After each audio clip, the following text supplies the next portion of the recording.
비바람이 몰아치던 어느 늦은 밤, 민주는 빗물에 흠뻑 젖은 채 호텔 문턱에 나타난 낯선 여자의 숙박비를 결제하기 위해 자신의 지갑에 있던 거의 모든 돈을 털어넣었다. 지배인은 그런 그의 얼굴을 보며 비웃었고 동료들은 그를 미친 사람 취급했다. 그리고 다음 날 아침, 민준이 해고 통보만을 체념한 채 기다리고 있을 때 어젯밤에 그 여자가 엘리베이터에서 내리며 로비에 있던 그 누구도 평생 잊지 못할 광경을 만들어냈다. 때는 목요일, 자정을 조금 넘긴 시각이었다. 비수기를 맞은 서울의 이 부티크 호텔은 다음날 예약이 단 3건밖에 없을 정도로 텅 비어 있었다. 민주는 이곳에서 2년째 야간 프런트 및 도어맨으로 일하고 있었다. 30살, 미혼인 그는 버스로 40분 거리에 있는 비좁은 원룸에 살았다. 그의 월급은 월세와 공과금을 내고 나면 시골에 홀로 계신 어머니에게 생활비를 조금 보내드릴 수 있을 정도의 빠듯한 액수였다. 그에게 이 직장을 잃는다는 건 선택지에 없는 일이었다. 폭우는 이미 몇 시간째 쏟아지고 있었고 빗줄기는 갈수록 거세졌다.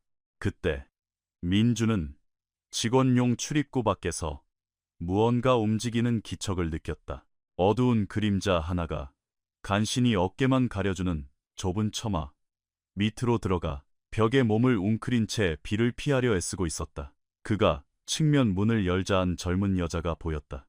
20살 남짓 되어 보이는 그녀는 작은 백팩을 품에 꼭 껴안은 채 팔을 가슴에 교차하고 파르르 떨고 있었다. 온몸이 물에 빠진 생쥐꼴이었다. 그녀는 그저 몹시 길고 고된 하루의 끝자락에서 한계에 다다른 사람처럼 보였다. 그녀는 수치심에 기어들어 가는 목소리로 혹시 남은 음식 같은 게 있는지, 아주 작은 것이라도 괜찮은 이 먹을 게 있는지 물었다. 그리고는 더욱 망설이며 혹시 비어있는 방이 없는지 물었다. 내일 아침 6시에 고향으로 내려가는 KTX 첫 차를 타야 하는데 그때까지 비를 피하며 기다릴 곳이 아무데도 없다고 했다. 민주는 몇 초간 그 자리에 가만히 서 있었다. 호텔의 규정은 누구보다 잘 알고 있었다. 예약 없는 투숙객은 받지 않는다. 결제 없이는 어떤 식사도 제공되지 않는다. 그리고 원칙을 어기는 직원은 첫 번째엔 경위서를 쓰고 두 번째엔 해고당한다. 하지만 호텔에는 42개의 객실이 있었고 그중 39개가 비어 있었다. 그는 그녀에게 잠시만 기다려 달라고 한 뒤 프론트 데스크로 향했다. 야간 리셉셔니스트인 다인은 민준이 상황을 설명하는 동안 모니터에서 눈길조차 떼지 않았다. 민준 씨, 우리 호텔은 무료 쉼터가 아니에요. 규정은 규정이죠. 정 해결하고 싶으면 태경 지배인님한테 직접 말해봐요. 태경이라는 이름이 나오는 순간 민주는 발걸음을 떼기도 전에 위가 옥죄어 오는 것을 느꼈다. 총괄 지배인인 태경은 근무 시간이 아닐 때에도 불쑥 나타나 직원들을 감시하길 즐기는 사람이었다. 30대 중반의 나이, 언제나 맞춤 정장을 칼같이 차려입는 태경은 조직도상, 자신의 아래에 있는 사람을 마치 한 마리 개미처럼 느끼게 만드는 특유의 화법을 구사했다. 그는 슬픈 사연에 마음이 흔들리는 부류의 인간이 아니었다. 오히려 그런 슬픈 사연들을 이용해 자신이 동정심을 보이지 않는 것이 얼마나 이성적이고 옳은 판단인지 증명하려 드는 부류였다. 민주는 지배인실에서 책상 위에 발을 올려놓고 스마트폰을 만지작거리는 태경을 발견했다. 지배인님, 밖에 비를 맞고 있는 젊은 여자가 있습니다. 배를 골고 있고 아침까지 머물 곳이 필요하다고 합니다. 저희가 예외를 좀 둘 수 없을까요? 태경은 민준이 아주 질 나쁜 농담이라도 한 것처럼 천천히 스마트폰에서 눈을 뗐다. 예외? 그가 입꼬리를 비틀며 말했다. 민준 씨, 여기는 호텔이지 자선단체가 아니야. 방은 돈을 내는 사람을 위해 존재하는 거고 음식도 돈을 내는 사람을 위해 존재하는 거지. 그 여자가 지붕이 필요하다면 서울역 대합실도 있고 공원 정자도 있고 교회 의자도 있어. 여긴 그런 데가 아니라고. 하룻밤만 있으면 됩니다. 내일 아침 일찍 떠날 겁니다. 그럼 그 하룻밤 비용은 누가 낼 건데? 당신이 낼 건가? 태경은 조소 섞인 미소를 지으며 물었다. 민주는 얼굴이 화끈거리는 것을 느꼈다. 하룻밤 숙박비가 얼마인지 알았다. 그 돈이 자신의 생활비에 얼마나 큰 타격을 줄지도 알았다. 하지만 문 밖에는 추위에 떨며 단 몇 시간만이라도 몸을 누일 따뜻한 곳을 필요로 하는 여자가 있었다. 네, 민준이 대답했다. 제가 내겠습니다. 태경의 미소가 0.5초 동안 사라졌다. 그는 이런 대답을 예상하지 못했지만 이내 표정을 굳혔다. 좋아. 그럼 원칙대로 확실히 합시다. 가장 저렴한 스탠다드 룸이 28만 원. 그리고 그 여자가 밥을 먹는다면 야간 룸 서비스의 가장 기본인 전복죽 세트가 6만 5천 원. 전부 당신 다음 달 월급에서 공제할 거야. 알겠어? 본인이 직접 감당하겠다고 한 거니까 확실하게 장부에 기록해두지. 그는 숫자를 천천히 마치 그 액수 하나하나가 민준의 뼈를 때리기를 바라는 것처럼 또박또박 내뱉었다. 프런트의 다이가 처음으로 고개를 들었다. 복도를 지나가던 보안요원 원철도 발걸음을 늦추고 귀를 기울였다. 민준은 모두의 시선이 주는 무게를 느꼈다. 34만 5천 원. 그가 받는 월급의 상당 부분을 차지하는 거액이었다. 그 돈이면 밀린 공과금을 내고 한 달치 식비의 절반을 충당하거나 어머니의 관절염약을 넉넉히 지어드릴 수 있었다. 그는 그 모든 사실을 알고 있었다. 그럼에도 불구하고 민준은 태경을 똑바로 쳐다보며 대답했다. 공제하십시오. 태경은 민준이 말을 거두기를 바라는 듯 몇 초간 노려보았다. 하지만 민준의 눈빛이 흔들리지 않자 그는 어깨를 으쓱하고는 다이를 향해 고개를 돌렸다. 다이씨, 시스템에 올려. 스탠다드룸 1박의 야간 식사 추가. 결제 책임자는 도어맨 이민준. 급여에서 일괄 공제 처리해. 태경은 도어맨이라는 직급을 일부러 큰 소리로 강조했다. 도어맨 주제에 쥐꼬리만한 월급으로 자선사업가 행세를 하는 것이 얼마나 주제넘은 짓인지 로비의 모두가 똑똑히 알라는 뜻이었다. 민준은 다시 직원용 출입구로 돌아갔다. 여자는 여전히 벽에 몸을 웅크린 채 그 자리에 있었다. 그가 안으로 들어와도 된다고 방과 따뜻한 식사가 준비되어 있다고 말했을 때 그녀는 선뜻 움직이지 못했다. 그리고는 빚진 돈이 얼마인지 기어들어가는 목소리로 물었다. 민준은 갚아야 할 돈은 없다고 대답했다. 복도를 걸어가는 동안 그녀는 마치 딛고 있는 바닥을 믿지 못하는 사람처럼 아주 조심스럽고 느리게 걸었다. 그녀는 그저 자신의 이름이 지윤이라고만 말했다. 그 이상은 아무것도 묻지도 말하지도 않았다. 민준도 더 캐묻지 않았다. 그는 3층 버튼을 눌러주고 엘리베이터 문이 닫힐 때까지 기다렸다. 그런 다음 프런트로 돌아와 창밖으로 내리는 비를 멍하니 바라보았다. 34만 5천 원. 다음 월급날까지 허리띠를 졸라매야만 하는 그에게는 피 같은 돈이었다. 하지만 저 위층에는 20살의 여자가 비를 피하고 따뜻하게 배를 채운 채 하룻밤을 보낼 수 있게 되었다. 당장은 그것만으로도 충분했다. 하지만 태경이 지배인실로 들어가기 전 그에게 던진 눈빛은 단순한 무관심이 아니었다.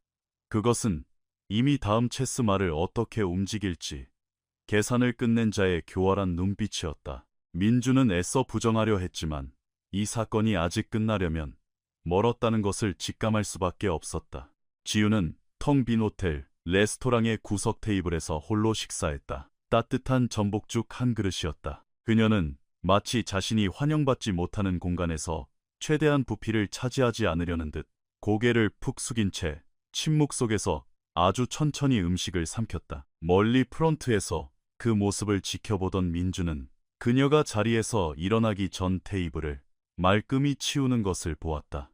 빈 그릇과 컵을 가지런히 포개어 놓은 모습은 누구에게도 신세를 지고 싶지 않은 사람이 내보이는 일종의 방어 기제 같았다. 엘리베이터를 타기 전 그녀는 프런트 근처에 멈춰 섰다. 아무 말 없이 몇 초간 서 있던 그녀는 거의 속삭이는 듯한 목소리로 말했다. 정말 진심으로 감사합니다. 민준은 고개를 끄덕였을 뿐 무슨 말을 해야 할지 몰랐다. 그녀가 위층으로 올라가고 민준은 거센 빗소리와 자신이 저지른 일의 무게감 속에 홀로 남겨졌다. 직원들의 수군거림이 시작되는 데는 오랜 시간이 걸리지 않았다. 첫 번째는 아까 결제 순간 발걸음을 늦췄던 보안요원 원철이었다. 그는 자판기 커피를 손에 들고 프런트로 다가와 전혀 우호적이지 않은 미소를 지으며 말했다. 어이, 이민준 씨, 언제부터 NGO 단체장으로 승진하셨나? 아니면 아직도 도어맨인 척하는 건가? 민준은 대답하지 않았다. 원철은 계속 이죽거렸다. 이번 달 아직 반이나 남았는데 34만 5천 원을 날려? 그것도 평생 처음 보는 여자애한테. 형씨, 그게 미친 짓이 아니면 대체 뭐가 미친 짓이야? 내가 결정한 일입니다. 원철 씨, 뭐 멍청한 결정이긴 하지만 상관없어. 당신 돈이고 당신 문제니까. 원철은 고개를 저으며 멀어졌다. 하지만 그뿐만이 아니었다. 새벽 내내 프런트를 지나치는 직원마다 저마다 한마디씩 참견을 얹었다. 대놓고 비꼬는 사람도 있었고 농담을 가장해 조롱하는 사람도 있었다. 처음에 냉랭하게 굴었던 다이는 이제 민준을 동정하는 듯한 눈빛으로 바라보았는데 어떤 면에서는 그게 조롱보다 더 견디기 힘들었다. 가장 지독한 참견은 지윤이 머무는 3층을 담당하는 룸메이드 이주임의 입에서 나왔다. 새벽 4시경 1층으로 내려온 그녀는 데스크에 몸을 기대고는 하지만 민준이 똑똑히 들을 수 있는 목소리로 중얼거렸다.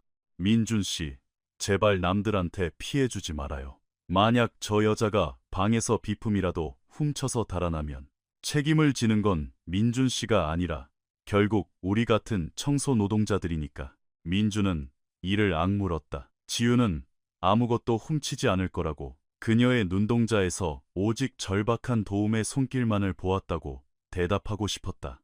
하지만 어떤 변명을 하든 그저 순진한 바보의 변명으로 들릴 것임을 알았다. 그래서 그는 입을 굳게 다문 채 이 주임이 자신의 말이 맞다며 우쭐대며 돌아가도록 내버려 두었다. 오전 6시 근무 교대 시간이 되었다.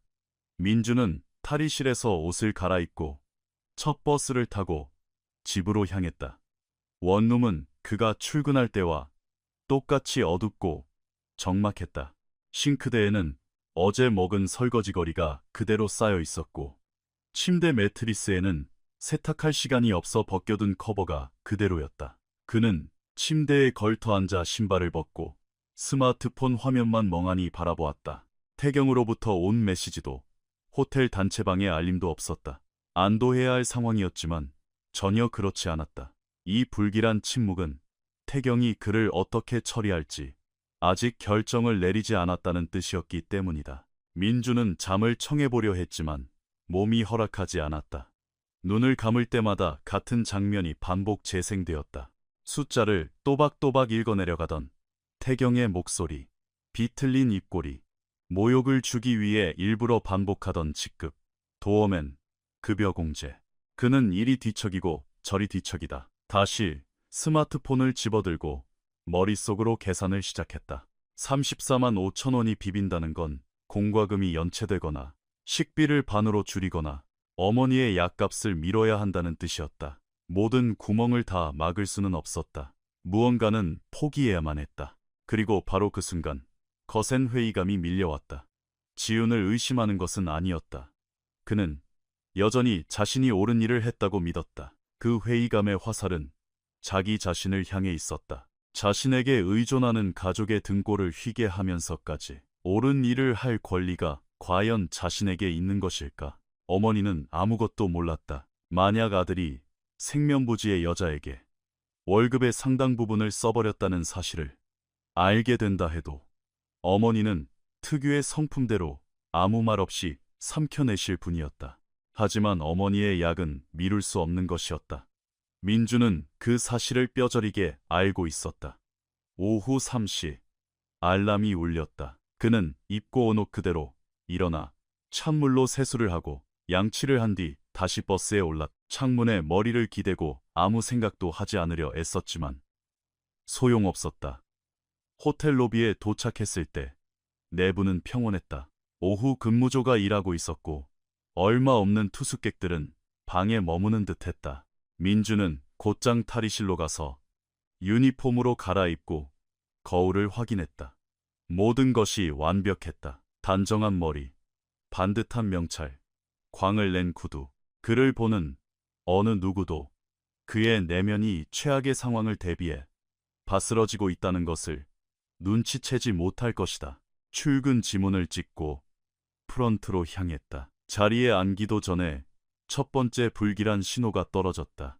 5조 리셉셔니스트인 가영이 모니터에서 눈을 떼지 않은 채, 하지만 어젯밤의 다이와는 달리 동정도 조롱도 아닌 호기심 어린, 마치 민주는 모르는 어떤 비밀을 알고 있다는 듯한 묘한 눈빛으로 그를 쳐다보며 말했다. 민준 씨, 태경 지배인님이 출근하자마자 지배인실로 오라고 하셨어요.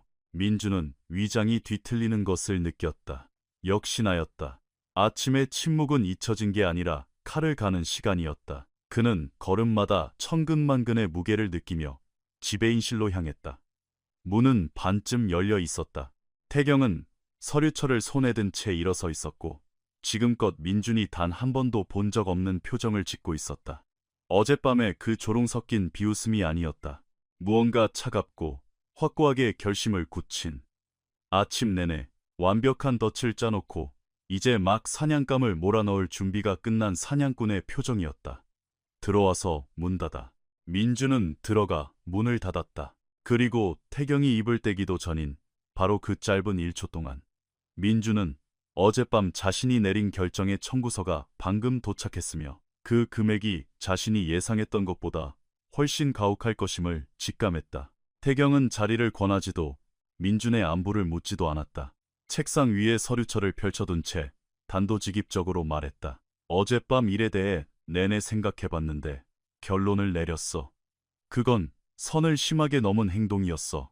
민주는 팔을 양옆에 붙인 채 차렷 자세로 서 있었다. 아무 말도 하지 않았다. 이 상태의 태경의 말을 끊는 것은 불난집에 기름을 붓는 격이라는 걸 알고 있었다. 비용은 예정대로 당신 급여에서 공제될 거지만 그게 다가 아니야. 나는 당신을 호텔 시설, 무단 사용 및 규정 위반으로 공식 경위서 처리를 할 생각이야. 여기 있어. 태경이 서류철을 돌려 민준 쪽으로 종이 한 장을 밀어냈다. 읽어보고 서명해. 민준은 종이를 내려다보았다. 날짜, 시간, 그리고 마치 그가 엄청난 중범죄라도 저지른 것처럼 묘사된 사건의 전말이 인쇄되어 있었다. 사전 승인 없이 비인가자의 호텔 시설, 무단 출입 및 사용을 허가함. 그는 그것을 2번 읽었다. 어떻게든 반박할 꼬투리를 찾고 싶었다. 하지만 엄밀히 따지면 태경의 말이 맞았다. 그는 절차와 규정을 어겼다. 저는 숙박비를 지불했습니다. 지배인님, 식대도요. 모든 게 장부에 기록되어 있습니다. 결제야 했지. 하지만 그 여자를 호텔 안으로 들인 건 당신이야. 당신에겐 그런 권한이 없어. 돈을 냈다는 사실이 당신의 월권 행위를 덮어주진 않아. 서명해. 민주는 펜을 쥐었다. 손이 덜덜 떨리는 것을 느끼며 꾹꾹 눌러 서명했다. 태경은 종이를 거두어 서류철에 넣고는 이미 수십 번 연습한 대화의 2번째 장을 시작하려는 듯 책상에 몸을 기댔다. 이제 한 가지 더 남았어. 난 그 여자가 지금 당장 방에서 나갔으면 좋겠어. 체크아웃은 정오 12시입니다. 지배인님, 아직 몇 시간이나 남았습니다. 나도 체크아웃 시간이 언젠지는 알아. 하지만 아침에 도착하는 정상적인 투숙객들이 이런 불미스러운 상황을 보게 놔둘 수는 없어. 오늘 아침에 체크인할 예약이 3건이나 있고 난 어디서 굴러먹다 왔는지도 모를 꾀죄죄한 여자가 이 호텔 방에서 당당하게 걸어나오는 꼴을 우리 고객들에게 보여줄 생각이 추호도 없으니까 그녀는 제가 정당하게 비용을 지불한 방에 머물고 있습니다. 그녀 역시 다른 어떤 투숙객과 다를 바 없는 권리를 가지고 있습니다. 그 여자는 일반 투숙객이 아니야. 이민준, 너도 알잖아. 2번 말하게 하지마. 태경은 소리를 지르는 것보다 더 끔찍한, 소름 끼치도록 계산된 차분한 목소리로 말했다. 그것은 굳이 설명이 필요 없는 종류의 억압이었다. 민주는 태경이 무슨 뜻으로 그런 말을 하는지 정확히 이해했다. 이것은 호텔의 규정이나 원칙과는 아무런 상관이 없었다. 그저 태경이라는 인간이, 어떤 부류의 사람은 이 고급스러운 공간에 머물 자격이 있고 어떤 부류는 없는지 스스로 급을 나누고 있을 뿐이었다. 그녀는 정오 12시에 체크아웃할 겁니다. 민준이 단호하게 말했다. 다른 모든 투숙객들과 똑같이요. 태경은 팔짱을 천천히 풀었다. 이민준 씨, 방금 한 그 건방진 대답을 주워 담을 마지막 기회를 주지. 만약 계속 이런 식으로 고집을 부린다면 당신 문제는 단순한 경위서 한 장으로 끝나지 않을 거야. 바로 해고, 통지서로 바뀌겠지. 우리 둘 다 당신이 이 직장을 잃을 처지가 못 된다는 걸 아주 잘 알고 있잖아? 그의 말이 맞았다. 사실이었다. 월세, 공과금, 시골에 계신 어머니, 어머니의 약값, 그 모든 것이 이 직장에 달려 있었다. 태경 역시 그 사실을 잘 알고 있었고 어젯밤에 숙박비 액수로 그를 압박했던 것과 똑같은 방식으로 그것을 무기 삼아 휘두르고 있었다. 소리를 지르거나 노골적으로 쌍욕을 하지 않고도 그저 민준이 딛고 서 있는 바닥이 언제든 무너져 내릴 수 있다는 사실을 상기시키는 것만으로 충분했다. 민준은 몇 초간 침묵했다. 심장이 미친 듯이 뛰었다. 어머니를 떠올렸고 밀린 월세를 떠올렸다. 그리고 아래층에서 그들이 자신이 정당하게 비용이 지불된 공간에서 더 머물러도 되는지 마는지 결정하고 있다는 사실조차 모른 채 홀로 방에 있을 지훈을 떠올렸다. 그리고 민준은 자기 자신조차 전혀 예상하지 못했던 행동을 저질렀다. 그는 지배인실을 나섰다. 그리고 엘리베이터로 이어지는 복도로 걸어가 두 팔을 양옆에 자연스럽게 내린 채 그곳에 우뚝 섰다. 통로를 억지로 막지도 목소리를 높이지도 않았다. 그저 태경과 엘리베이터 사이에 거대한 장승처럼 서서 무언의 시위를 하고 있었다. 정해진 시간이 되기 전까지는 누구도 위로 올라가 그 여자를 쫓아낼 수 없다는 강렬한 의지였다. 태경이 뒤따라 나와 민준의 세발 자국 앞에 멈춰서서 그를 노려보았다. 지금 뭐 하는 짓이야? 제 자리를 지키고 있는 겁니다. 지배인님, 제가 여기 있는 한 그 투숙객은 정해진 체크아웃 시간에 맞춰 나가게 될 겁니다. 로비는 거의 텅 비어 있었지만 그곳에 있던 소수의 사람들은 모두 얼어붙었다. 프런트의 가영이 모니터에서 눈을 뗐다. 측면 출입구를 순찰하던 원철은 문고리를 잡은 채 멈춰섰. 청소 카트를 끌고 내려오던 이 주인마저 복도 한가운데서 얼어붙었다. 아무도 입을 열지 않았다. 침묵은 10초 남짓 이어졌지만 체감상으론 영원처럼 길었다. 태경이 한 발짝 앞으로 다가왔다. 민준은 미동도 하지 않았다. 후회하지 않을 자신 있어? 태경이 이번에는 목소리를 극도로 낮춰 거의 속삭이는 듯한 뱀 같은 목소리로 물었다. 그것은 분노가 아니었다. 최후의 통첩이었다. 네, 자신 있습니다. 태경은 몇 초 더 그 자리에 서 있더니 뒤로 물러서며 정장 재킷을 매만졌다. 깊은 숨을 내쉰 그는 마치 사형 선고문에 도장을 찍듯 민준의 눈을 똑바로 쳐다보며 말했다. 좋아, 이 모든 결과는 네가 자초한 거라는 걸 똑똑히 기억해둬. 그는 뒤돌아서 지배인실로 돌아갔다. 문이 차가운 금소금을 내며 닫혔다. 민준은 그 자리에 서 있었다. 유니폼 바지 아래로 두 다리가 후들거리는 것이 느껴졌다. 아무도 그에게 다가와 말을 걸지 않았다. 아무도 그가 괜찮은지 묻지 않았다. 가영은 눈치를 보며 다시 키보드를 두드리기 시작했고 이 주임은 황급히 카트를 밀며 복도 밖으로 사라졌다. 순찰을 돌던 원철이 그의 옆을 지나치며 걸음을 늦추고는 입술을 거의 움직이지 않은 채 작게 중얼거렸다.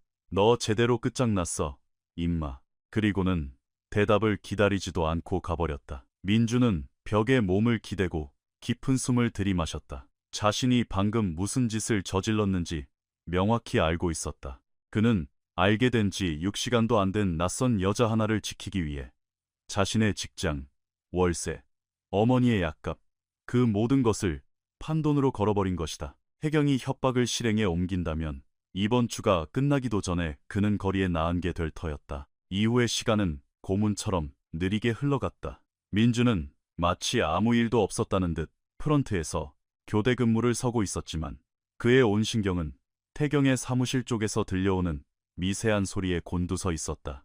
경위서는 이미 서명되었다. 해고 협박도 떨어졌다. 남은 건 태경이 여기서 멈출 것인가, 아니면 그를 확실히 짓밟기 위해 또 다른 카드를 꺼낼 것인가 하는 문제뿐이었다. 오전 10시경 대답이 들려왔다. 하지만 그것은 민준이 예상했던 방식이 아니었다. 태경이 나타난 것이 아니라 무겁고 육중한 엔진 소리가 호텔 정문 앞에 멈춰서는 소리가 났다. 민준이 프론트 창밖을 내다보니 번쩍이는 검은색 고급 세단 마이바흐 이 메인 현관에 주차되어 있었다. 차 문이 열리고 검은색 정장을 빼입은 두 명의 남자가 내렸다. 그들은 서두르지만 결코 허둥대지 않는 걸음걸이로 호텔을 향해 걸어왔. 세상이 자신들을 위해 기다려주는 것이 당연한 그런 부류의 사람들이 내뿜는 특유의 아우라가 있었다. 그들은 로비로 들어와 곧장 프론트 데스크로 향했다. 두 사람 중 한 명이 어떤 이름을 댔다. 차지윤이라는 이름이었다. 그 순간 민주는 발밑의 바닥이 통째로 뒤틀리는 듯한 감각을 느꼈다. 그 남자들이 누구인지, 자신이 도와준 그 여자와 무슨 관계인지 전혀 알 수 없었지만 지윤의 이름을 듣고 지배인실 문가로 뛰어나온 태경의 경악한 눈빛을 보는 순간 상황이 통제불능의 최악으로 치닫고 있음을 본능적으로 직감했다. 가장 먼저 반응한 것은 가영이었다. 그녀는 두 남자를 번갈아 보다가 컴퓨터 화면을 보고 다시 남자들을 쳐다보며 도무지 맞춰지지 않는 퍼즐 조각을 억지로 끼워 맞추려는 듯 혼란스러워했다. 차지윤 투숙객이요? 그녀가 되물었다. 성이나 직함도 없이 어젯밤 새벽 민준이 숙박비를 대신 결제하며 급하게 적어넣은 지윤이라는 이름. 석자 외에는 시스템에 등록된 정보가 거의 없었기 때문이다. 키가 더 큰 남자는 가영의 질문에 대답하지 않았다. 그저 그녀의 풀네임을 다시 한번 또박또박 말하며 고급스러운 로고가 밝힌 서류 한 장을 데스크 위에 올려놓았다. 가영은 그 로고를 처음 보았지만 그 종이가 뿜어내는 위압감에 저도 모르게 허리를 곧게 폈다. 그녀는 서둘러 타이핑을 하고 화면을 확인한 뒤 객실 번호를 알려주었다. 남자는 짧은 목례로 감사를 표하고는 동료와 함께 엘리베이터로 향했다. 그때 태경이 나섰다. 그는 이미 모든 상황을 엿듣고 있었던 듯 성큼성큼 지배인실을 걸어나와 로비 한가운데에 막 닫히고 있는 엘리베이터 문을 응시하던 그가 가영을 향해 획 고개를 돌렸다. 저 남자들 대체 누구야? 저도 모릅니다. 차지윤이라는 투숙객을 찾으시길래 객실 번호를 알려드렸을 뿐입니다. 신원도 모르는 외부인 두 명한테 객실 번호를 덥석 내줬다고 가영이 변명하려 입을 열기도 전에 태경은 이미 몸을 돌려 민준 앞까지 다가와 삿대질을 해대기 시작했다. 내가 경고했지. 이 일 때문에 무조건 문제 생길 거라고 했잖아.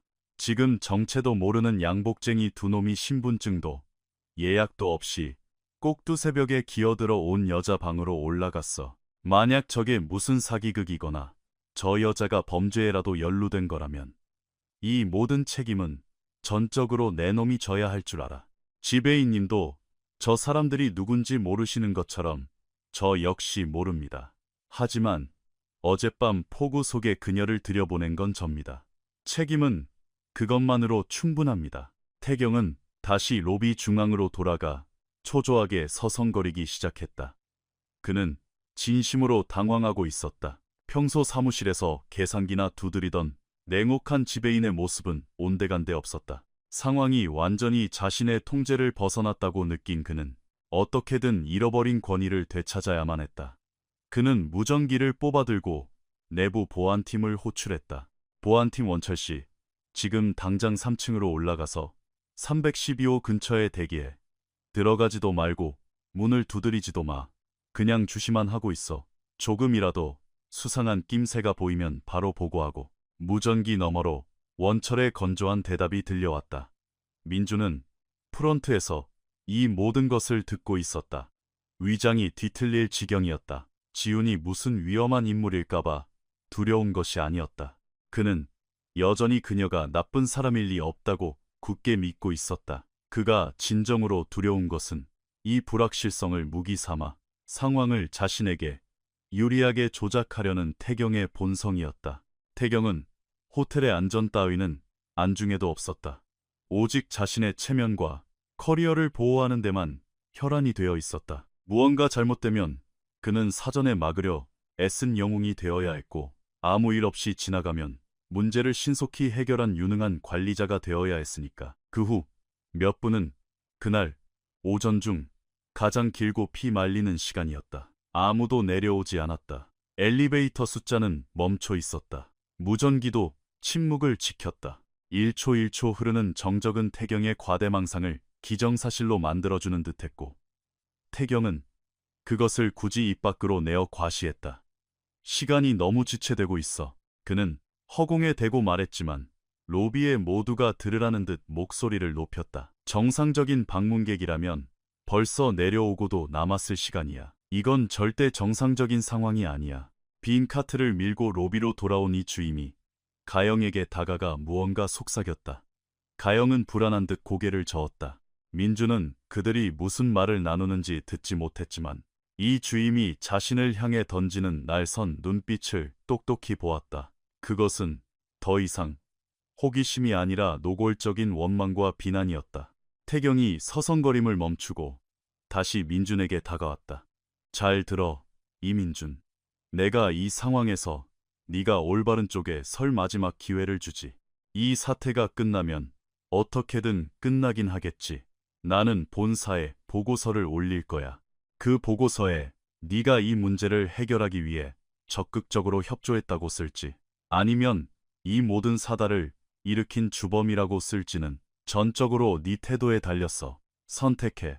민주는 태경을 바라보았다. 그의 눈동자 속에는 위기에 처한 호텔을 걱정하는 지배인이 아니라 오직 자신만의 알리바이를 짜맞추는 비열한 사기꾼만이 들어있었다. 그의 한마디, 손짓, 무전기로 내린 지시까지, 이 모든 것은 태경이 자신을 보호하고 동시에 민준을 매장하기 위해 짜 맞추고 있는 거대한 퍼즐 조각에 불과했다. 저는 어떤 문제도 일으키지 않았습니다.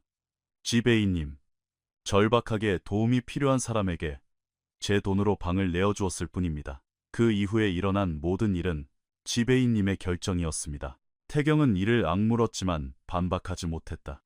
그는 횡 몸을 돌려 로비 중앙으로 가 엘리베이터 표시창만 뚫어지게 쳐다보았다. 5분이 더 지났고 10분, 15분이 흘렀다. 원철이 무전기로 복도는 죽은 듯 고요하다고 한 차례 보고했다. 태경은 계속 대기하라고 지시했다.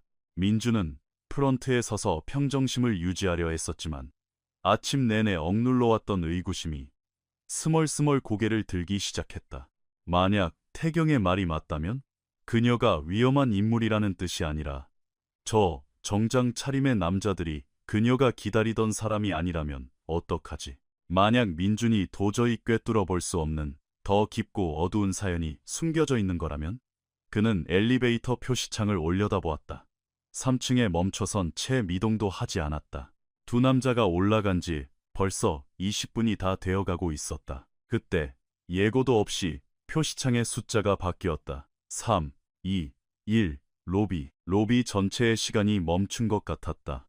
태경이 뒤를 돌았다. 가영이 의자에서 벌떡 일어났다.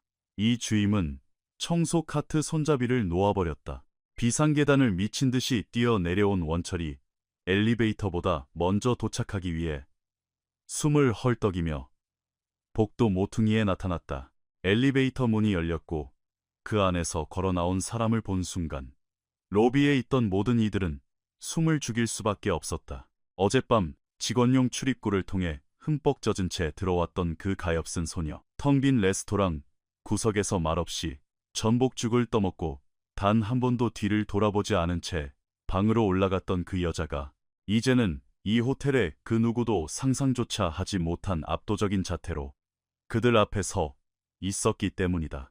그녀의 눈빛은 더 이상 누군가에게 허락을 구하는 자의 것이 아니었다. 모든 것을 통제하고 결정하는 자의 눈빛이었다. 지우는 검은색의 심플하지만 최고급 소재로 재단된 정장 원피스를 입고 있었다. 어젯밤 빗물에 흠뻑 젖어 얼굴에 달라붙어 있던 머리카락은 단정하고 기품 있게 묶여 있었다. 구두는 각 꺼낸 새 것처럼 반짝였고 초라했던 낡은 백팩은 온데간데 없었다. 대신 그녀의 왼손에는 두툼한 황갈색 서류 봉투 하나만이 들려 있었다. 정장을 입은 두 남자는 마치 호위무사처럼 그녀의 양옆 한 발짝 뒤에서 걷고 있었다. 그녀는 엘리베이터에서 빠져나와 로비 중앙을 향해 아주 여유롭고 당당하게 걸어 나왔다. 주변을 두리번거리지도 타인의 동의를 구하는 시선을 던지지도 않았다. 자신이 내딛는 걸음 하나하나의 무게와 권력을 완벽하게 숙지하고 있는 사람의 걸음걸이였다. 로비의 정적은 너무도 무거워서 중앙 에어컨이 돌아가는 미세한 소리조차 천둥처럼 들릴 지경이었다. 아무도 움직이지 않았고 아무도 입을 열지 못했다. 마치 이 공간에 전혀 어울리지 않는 비현실적인 연극 무대를 보고 있는 것 같았고 어느 누구도 자신이 지금 어떤 대사를 쳐야 하는지 알지 못하는 듯했다. 가장 먼저 반응을 보인 건 역시 태경이었다. 그는 그녀를 향해 두 발짝 다가가 정장 재킷을 여미며 언제나 직원들에게 하던 특유의 권위적이고 오만한 표정을 지어 보이려 했었다. 하지만 무언가 달랐다. 10분 전만 해도 없었던 명백한 주저함과 흔들림이 그의 눈동자 속에 깃들어 있었다. 혹시 312호에 묵으신 투숙객이십니까? 그가 물었다. 민준이 그를 알게 된 이후 처음으로 태경의 목소리에서 극도의 신중함이 묻어났다.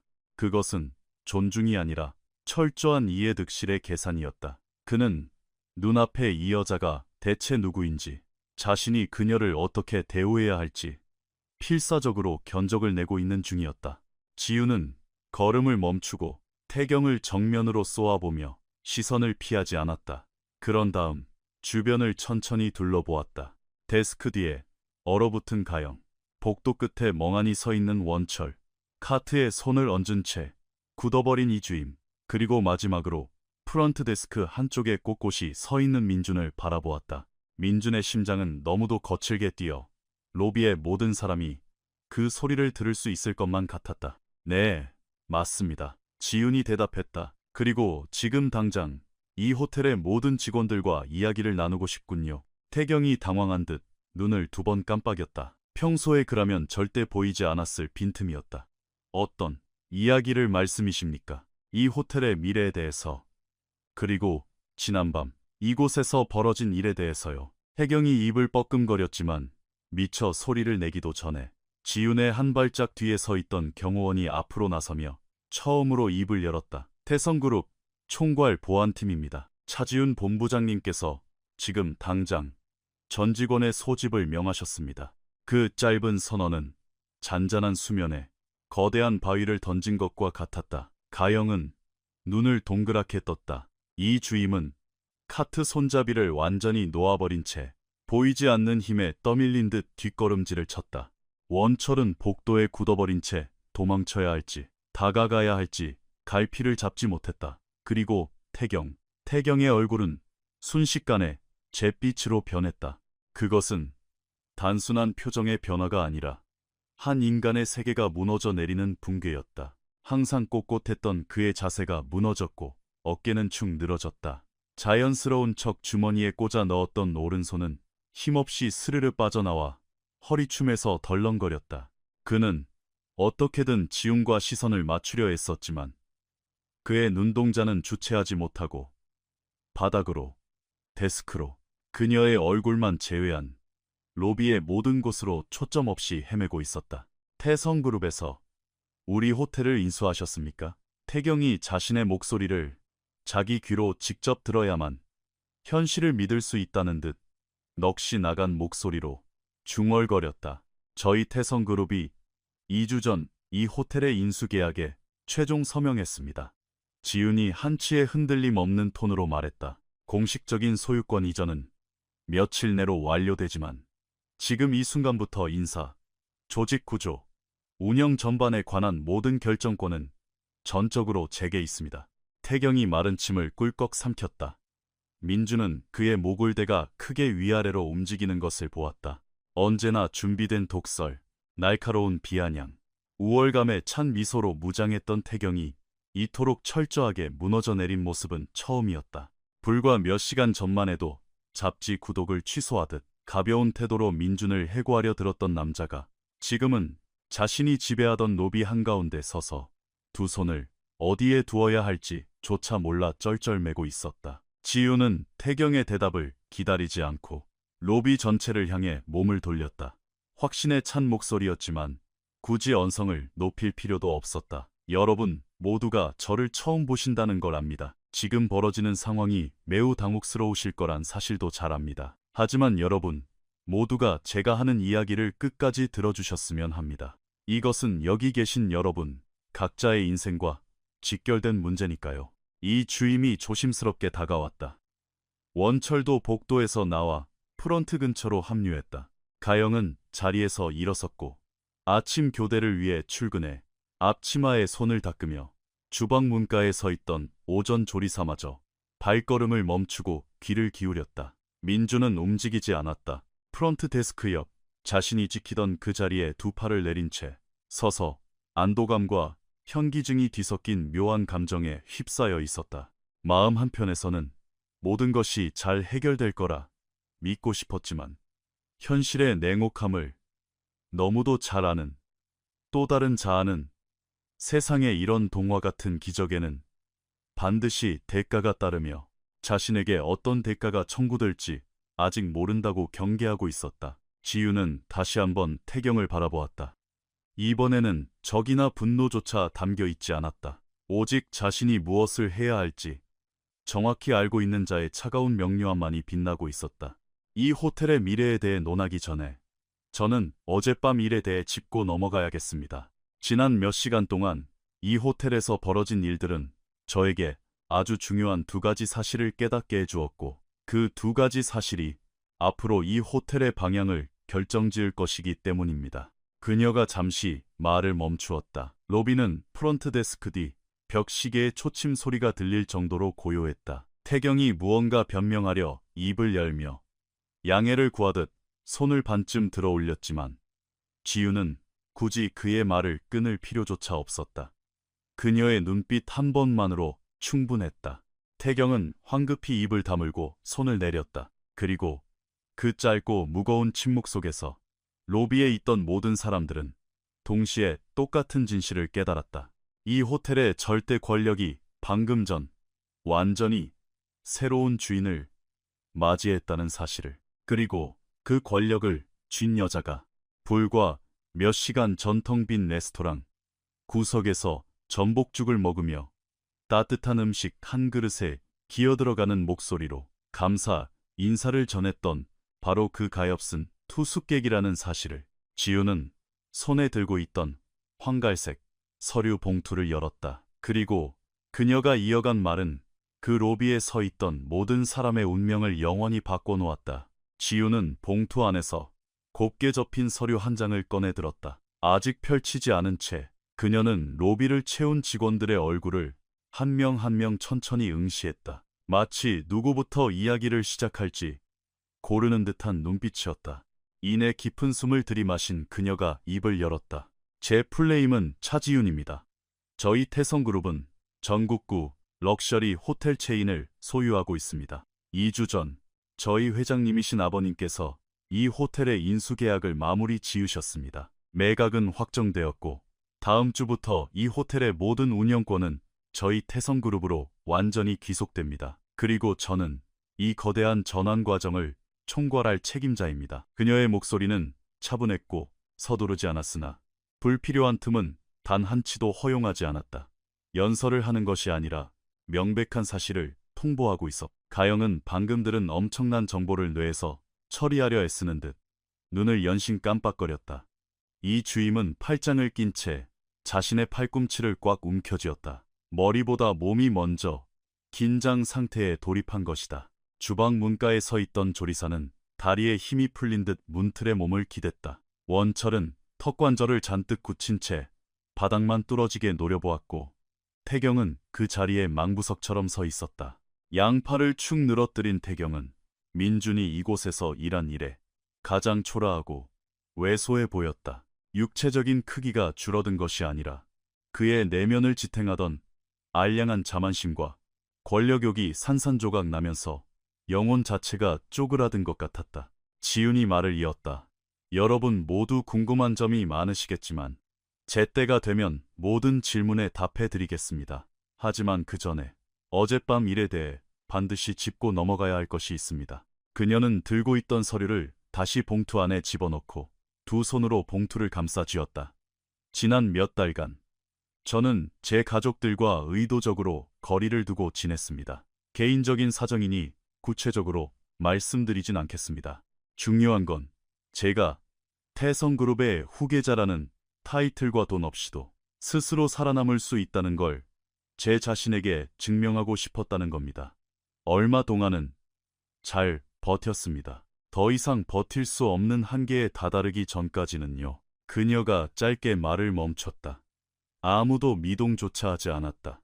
어젯밤 저는 한계에 부딪혔습니다. 수중에 돈은 한 푼도 없었고 당장 비를 피할 곳도 없었으며 본가로 돌아갈 수 있는 KTX 첫 차는 아침 일찍이나 되어야 탈 수 있었습니다. 제겐 그저 비를 피하고 몇 시간만이라도 몸을 누일 건조하고 따뜻한 곳이 절실했습니다. 이 호텔에 오게 된 건 철저한 우연이었습니다. 아버지가 이곳을 인수하셨다는 사실도 까맣게 몰랐습니다. 그저 서울역에서 가장 가깝고 이 폭우 속에 누군가 깨어있을 법한 유일한 건물이었기 때문에 무작정 들어온 겁니다. 지우는 고개를 돌려 민준을 바라보았다. 흘끗 쳐다보는 것이 아니라 다음 말을 이어가기 전 몇 초간 그를 정면으로 깊이 응시했다. 제가 이곳에 들어왔을 때 저는 아주 간단한 두 가지를 부탁했습니다. 먹다 남은 음식과 하룻밤 쉴 수 있는 공간. 이 호텔에서 단 한 사람만이 제 절박한 목소리에 귀를 기울여 주었습니다. 그분은 저를 돕기 위해 프런트 데스크로 가서 규정의 예외를 부탁했고 냉정하게 거절당했습니다. 그런 다음 총괄 지배인실을 찾아갔지만 돌아온 것은 멸시와 조롱뿐이었습니다. 그럼에도 불구하고 자신이 엄청난 대가를 치러야 한다는 사실을 알면서도 금전적인 타격뿐만 아니라 자신의 직장, 평판, 그 모든 것을 걸어야 함을 뻔히 알면서도 그분은 기꺼이 저를 도와주셨습니다. 그녀가 다시 말을 멈췄다. 가영이 고개를 푹 숙였다. 이 주임은 팔짱을 풀고 두 손을 다소곳이 모은 채 바닥을 내려다보았다. 그분의 이름은 이민준입니다. 그 한마디는 로비 전체에 무거운 울림을 주었다. 이미 모두가 알고 있는 사실이었지만 그것이 절대 권력자의 입을 통해 육성으로 울려 퍼질 것이라고는 누구도 예상하지 못했다. 민준은 얼굴이 달아오르는 것을 느꼈다. 시선을 피하고 싶었지만 그럴 수 없었다. 지훈의 눈동자는 민준에게 단단히 고정되어 있었고 그 안에는 민준이 차마 정이 내릴 수 없는 거대한 감정이 소용돌이치고 있었다. 단순한 감사가 아니었다. 동정은 더더욱 아니었다. 그것은 당신이 나를 위해 어떤 희생을 치렀는지 내가 전부 알고 있다고 말하는 깊은 존경과 인정의 눈빛이었다. 민준 씨는 그리고 오늘 아침 이 호텔의 지배인이 정해진 체크아웃 시간도 되기 전에 저를 길거리로 쫓아내려 했을 때 민준 씨는 자신의 직장을 걸고서라도 제가 일반 투숙객으로서 누려야 할 정당한 권리를 지켜주었습니다. 민준 씨는 제가 누구인지, 제 배경이 어떤지, 제 성이 무엇인지 전혀 알지 못했습니다. 그저 그것이 인간으로서 마땅히 해야 할 옳은 일이라고 믿었기 때문에 행동한 것입니다. 그리고 그의 믿음은 틀리지 않았습니다. 태경이 한쪽 발에서 다른 쪽 발로 불안하게 무게 중심을 옮겼다. 그의 오른손이 넥타이 매듭 부근으로 올라가 셔츠 깃이 목을 조르기라도 하는 듯 살짝 잡아당겼다. 민주는 그의 등이 아주 미세하게 굽어지는 것을 보았다. 눈에 띄지 않을 만큼 작은 움직임이었지만 그것은 태경의 완전한 몰락을 의미했다. 지우는 민준을 향해 몸을 돌려 프론트 데스크 쪽으로 천천히 다가왔다. 그의 바로 앞에 멈춰선 그녀는 손을 내밀었다. 진심으로 감사합니다. 저를 위해 기꺼이 내어주신 식사와 따뜻한 방 때문만이 아닙니다. 이 호텔에 그 누구도 저를 인간 취급하지 않았을 때 오직 민준 씨만이 저를 하나의 인격체로 존중해 주셨기 때문입니다. 민주는 떨리는 손으로 그녀의 손을 맞잡았다. 무슨 말을 해야 할지 머릿속이 하얘졌다. 그저 묵묵히 고개를 끄덕일 뿐이었다. 목이 메어 도무지 목소리가 나오지 않았다. 지우는 그의 손을 부드럽게 놓고는 다시 로비 쪽으로 돌아섰다. 다음 주부터 이 호텔은 전면적인 개편에 들어갑니다. 시설의 리모델링뿐만 아니라 인적 쇄신도 이루어질 것입니다. 저는 며칠 내로 여기 계신 모든 직원분들과 1대1로 면담을 진행할 예정입니다. 하지만 굳이 면담까지 기다릴 필요 없이 제가 지금 이 자리에서 즉각적으로 시행할 결정사항이 하나 있습니다. 그녀가 다시 민준을 바라보았다. 이민준 씨는 오늘부로 승진입니다. 객실 및 프런트 운영을 총괄하는 수석 슈퍼바이저 직책을 맡게 되실 겁니다. 공식적인 서류 작업은 이번 주 내로 마무리되겠지만 직무 권한은 지금 당장 발효됩니다. 로비는 약 2초간 죽은 듯한 정적에 휩싸였다. 이내 가영이 참고 있던 숨을 길게 토해냈다. 주방 문가의 조리사는 너무 티를 내지 않으려는 듯 아주 작게 그러나 분명한 긍정의 의미로 고개를 끄덕였다. 원철은 더 이상 조롱이나 비아냥거림이 아닌 아마도 평생 입 밖으로는 인정하지 못할 경외심이 담긴 눈빛으로 민준을 멍하니 쳐다보았다. 민준은 그 자리에 굳어 있었다. 미소를 짓지도 환호하지도 않았다. 그저 짓눌려 있던 엄청난 짐덩어리가 어깨에서 떨어져 나가는 것을 느꼈다. 그리고 동시에 새롭고 훨씬 명예롭지만 결코 가볍지 않은 책임감이라는 짐이 그 자리를 채우는 것을 느꼈다. 바로 그때 태경이 움직였다. 그는 앞으로 한 발짝 나서며 넥타이를 3번째로 고쳐 매고는 간신히 입을 열었다. 철저히 통제하려 애썼지만 목소리 끝이 미세하게 떨리는 것까지는 숨기지 못했다. 지훈 본부장님, 제가 그런 결정을 내릴 수밖에 없었던 정황을 부디 설명해 드릴 수 있도록 허락해 주십시오. 총괄 지배인으로서 제 최우선 의무는 호텔의 품격과 다른 투숙객들의 안전을 지키는 것이었습니다. 제가 취한 조치들은 철저히 호텔의 매뉴얼과 규정에 근거한 방어적. 지훈이 그의 말을 잘랐다. 목소리를 높일 필요조차 없었다. 지배인님은 39개의 객실이 텅텅 비어있는 호텔에서 비를 맞으며 굶주림에 떨고 있는 사람에게 식사와 피난처를 제공하는 것을 거부했습니다. 심지어 정당한 대가가 지불되었음에도 불구하고 그 투숙객을 정해진 시간보다 일찍 길거리로 내쫓으려 했습니다. 그리고 지배인님의 부당한 지시에 동참하기를 거부한 부하 직원을 해고하겠다고 협박했습니다. 그건 규정이나 매뉴얼이 아닙니다. 지배인님, 철저한 본인의 비열한 선택이었을 뿐이죠. 태경은 꿀먹은 벙어리가 되었다. 넥타이를 쥐고 있던 손이 힘없이 바닥으로 떨어졌다. 로비 전체가 숨을 죽였다. 그리고 지유는 그곳에 있던 누구도 평생 잊지 못할 결정적인 한마디를 내뱉었다. 지배인님의 사원증을 제게 반납해 주시죠. 그 문장은 마치 날카로운 칼날처럼 로비의 공기를 갈라놓은 채 허공에 떠돌았다. 소리를 지르거나 극적인 몸짓을 한 것도 아니었지만 그 무게감은 로비의 모든 이들의 숨통을 조일 만큼 압도적이었다. 태경은 즉각 대답하지 못했다. 마치 지훈이 그 뒤에 어떤 변명의 기회나 타협의 조건 같은 말을 덧붙여 주기를 간절히 바라는 사람처럼 그녀의 얼굴만 뚫어지게 바라보며 그 자리에 얼어붙어 있었다. 하지만 지훈은 이미 해야 할 말을 모두 끝낸 상태였고 그녀의 서늘한 침묵은 더 이상의 협상이나 자비가 없음을 명백히 보여주고 있었다. 그는 천천히 주위를 둘러보았다. 아주 느리고 미세한 움직임이었지만 민주는 똑똑히 볼 수 있었다. 태경은 직원들의 얼굴에서 자신을 지지해줄 단 한 가닥의 구명줄이라도 찾으려 애쓰고 있었다. 누군가 동정의 눈빛을 보내거나 이 처사가 너무 가혹하다는 표정을 지어주기를 바랐다. 하지만 가영은 이미 시선을 피한 채 모니터만 응시하고 있었다. 원철은 바닥에 대리석 무늬만 쳐다보았다. 이 주임은 자신의 거칠어진 두 손만 내려다보고 있었고 조리사는 조용히 주방 안으로 자취를 감춘 뒤였다. 그 누구도 그를 위해 나서지 않았다. 그 누구도 그를 변호하는 단 한마디의 말조차 꺼내지 않았다.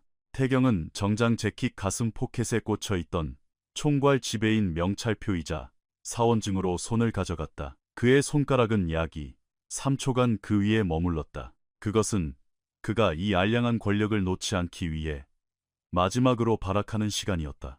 그러나 이내 그는 짧고 신경질적인 동작으로 사원증을 떼어내어 지윤에게 내밀었다. 지윤은 시선조차 내리지 않은 채 사원증을 건네받았다. 그리고 그것을 손에 쥔 채 옆으로 한 걸음 물러서서 그가 나갈 길을 열어주었다. 태경은 마지막으로 구겨진 재킷을 끌어내리며 허리를 꼿꼿이 세우고 턱을 한껏 치켜든 채 측면 복도를 향해 걸어갔다. 평소 직원들을 감시하기 위해 메인 로비를 거치지 않고 은밀하게 드나들던 바로 그 통로였다. 하지만 지금 그 통로는 지름길이 아니라 그에게 허락된 유일한 도망로이자 비상구였다.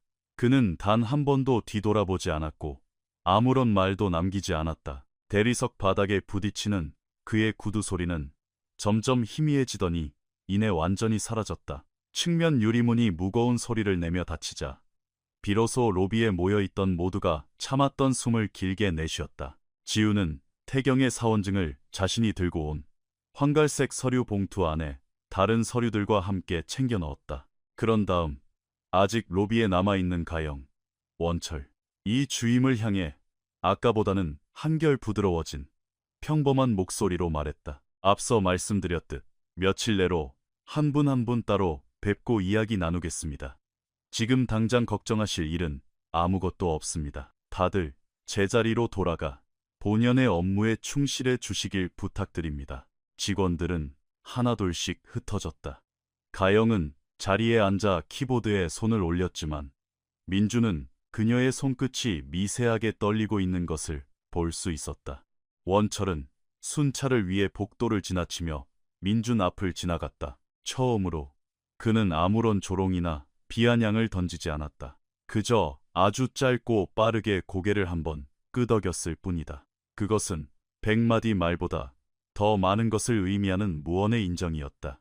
이 주임 역시 아무와도 눈을 마주치지 않은 채 황급히 청소 카트를 밀고 직원용 엘리베이터 뒤로 사라졌다. 로비는 텅 비었고 오직 민준과 지훈만이 남았다. 그녀는 민준의 프런트 데스크 앞으로 다가와 걸음을 멈췄다. 이번에는 악수를 청하지 않았다. 그저 몇 초간 고요한 침묵 속에서 서로를 바라보았다. 이윽고 그녀가 입을 열었다. 오늘 아침 방에서 아버님께 전화를 드렸어요. 지난밤 무슨 일이 있었는지 전부 말씀드렸죠. 아버님은 당장 직접 여기로 오시겠다고 불같이 화를 내셨지만 제가 말렸어요. 제 선에서 정리할 수 있다고 말씀드렸거든요. 민주는 말없이 고개를 끄덕였다. 아버님이 그러시더라고요. 도대체 제가 당신을 어떻게 믿고 그렇게 확신을 가질 수 있냐고. 그래서 대답했어요. 나도 그분을 처음엔 믿을 수 없었지만 그분이 폭우 속에서 나를 위해 문을 열어주었을 때 그분 역시 자신이 내민 손이 어떤 결과를 가져올지 전혀 모른 채 자신의 모든 것을 걸고 나를 믿어준 거라고. 그래서 그만한 가치가 있는 분이라고. 민주는 목이 콱 메어오는 것을 느꼈다. 무언가 감사의 말을 혹은 변명이라도 꺼내고 싶었지만 그의 입에서 나온 말은 투박하기 그지없었다. 저는 그저 제가 해야 한다고 생각한 가장 올바른 일을 했을 뿐입니다. 지훈의 입가에 옅은 미소가 번졌다. 민준이 그녀의 얼굴에서 처음으로 본 환한 미소였다. 알고 있습니다. 그래서 지금 민준 씨가 이 자리에 당당히 서 계신 거고요. 그녀는 가벼운 목례로 인사를 남기고 두 명의 경호원과 함께 엘리베이터로 향했다. 문이 닫히고 로비는 다시 평온한 정적 속으로 빠져들었다. 그 후 며칠은 묘한 기류 속에서 흘러갔다. 호텔은 여느 때처럼 정상적으로 돌아갔다. 새로운 예약이 들어왔고 직원들은 교대 근무를 돌았다. 하지만 공기 중에는 무언가 달라진 기운이 감돌았다. 마치 호텔의 모든 벽과 대리석 바닥이 그날의 사건을 목격하고 앞으로 다가올 새로운 시대를 숨죽여 기다리고 있는 것 같았다. 지배인실에 있던 태경의 짐은 화요일 오후에 말끔히 치워졌다. 아무도 그에 대해 묻거나 언급하지 않았다. 서류철, 볼펜 꽂이, 개인 소지품들은 모두 종이 상자에 담겨 본사 지원팀 직원에 의해 수거되었다. 지배인실 의자는 3일간 비어 있었고 태경의 이름은 근무 스케줄표에서 흔적도 없이 사라졌다. 민준에게 가장 먼저 다가온 사람은 원철이었다. 그는 근무 도중 프런트로 다가와 야간 교대 인수인계 절차에 관해 물었다. 평소에 그라면 굳이 남에게 묻지 않고 혼자 대충 처리했을 아주 사소한 질문이었다. 하지만 민주는 원철의 행동이 무엇을 의미하는지 단번에 알아차렸다. 그것은 업무에 대한 질문이 아니라 그들 사이의 서열과 관계가 완전히 역전되었음을 입 밖으로 내어 굴복을 선언하지 않고도 자연스럽게 인정하는 그만의 방식이었다. 민주는 어떤 비아냥이나 우월감도 없이 진지하게 대답해 주었다. 절차를 상세히 설명해 주자 원철은 짧게 고맙다는 인사를 남기고 돌아갔다. 그것으로 충분했다. 그 이상의 말은 필요치 않았다. 그 주 금요일 밤 민주는 새로운 서류 봉투 하나를 손에 쥐고 야간 근무를 위해 호텔로 출근했다. 봉투 안에는 정규직 수석, 슈퍼바이저 승진 계약서와 새로운 금장 명찰이 들어있었다. 그는 탈의실로 들어가 유니폼을 갈아입고 왼쪽 가슴에 새 명찰을 반듯하게 달았다. 거울에 비친 자신의 모습을 바라보았다. 객실, 프런트 수석 슈퍼바이저 이민준. 이름도 그대로였고 얼굴도 그대로였지만 명찰이 뿜어내는 무게감은 완전히 달랐다. 그는 탈의실을 나서서 로비로 향했다. 금요일 밤임에도 호텔은 차분했고 복도는 고요했다. 그는 자신이 매일 밤 지키던 그 프런트 데스크에 변함없이 섰다. 그때 또각또각 구두 소리가 들려왔다. 측면 복도에서 지윤이 한쪽 팔에 결제 서류철을 끼고 스마트폰을 든 채 걸어오고 있었다. 깔끔한 비즈니스 정장에 머리를 단정히 묶은 그녀는 며칠 전 그 엄청난 선언을 하던 날 아침과 똑같이 흔들림 없이 당당한 걸음걸이였다. 프런트를 지나치며 그녀는 잠시 걸음을 늦추었다. 그녀가 민준을 바라보았고 민준 역시 그녀와 시선을 맞추었다. 둘 중 누구도 입을 열지 않았다. 그저 아주 짧고 투명하며 어떤 말도 필요 없는 눈빛의 교환이 있었을 뿐이다. 그 찰나의 눈맞춤 안에는 그들이 겪은 그 폭풍 같았던 밤의 모든 의미가 온전히 담겨 있었다. 지우는 옅은 미소를 지으며 다시 엘리베이터 쪽으로 발걸음을 옮겼다. 민주는 가슴에 달린 새 명찰을 다시 한번 가볍게 매만진 뒤 정문을 향해 시선을 고정했다. 결국 이 모든 일은 그녀가 누구인지, 그녀의 배경이 얼마나 대단한지에 대한 이야기가 아니었다. 이것은 민준 스스로가 어떤 인간이 되기를 선택했느냐에 대한 이야기였다. 그 비바람 치던 밤, 그는 타인을 위해 기꺼이 따뜻한 문을 열어주었고 그 작은 선택은 결국 그 자신을 더 나은 세계로 이끄는 거대한 문을 열어준 셈이 되었다. 당신은 누군가를 위해 문을 열어주는 사람인가요? 아니면 굳게 닫아버리는 사람인가요?